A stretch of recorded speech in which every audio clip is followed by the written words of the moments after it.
যারা পবিত্র চিন্তা ভাবনা করে, ভালো ভাবনা চিন্তার সঙ্গে যুক্ত থাকে, তারা মানসিকভাবে অনেক শক্তিশালী হয়। এটা তোমরা নিশ্চিত আমার কথা থেকে পেয়েছো,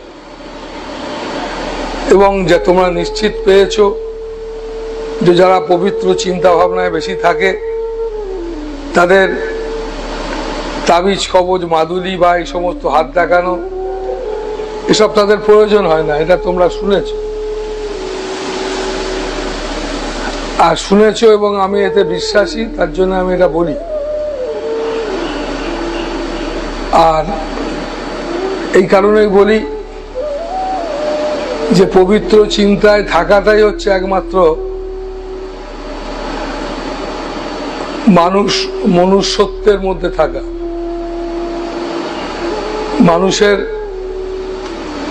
মনুষ্যত্বের ভাবনায় থাকা মানে পবিত্র ভাবনায় থাকা। মনুষ্যত্বের ভাবনা মানে মনুষ্যত্ব একটা পবিত্র গুণ, সেই পবিত্র গুণেতে যুক্ত থাকা। এই পবিত্র গুণেতে যুক্ত থাকা মানে মনুষ্যত্বের সঙ্গে যুক্ত থাকা।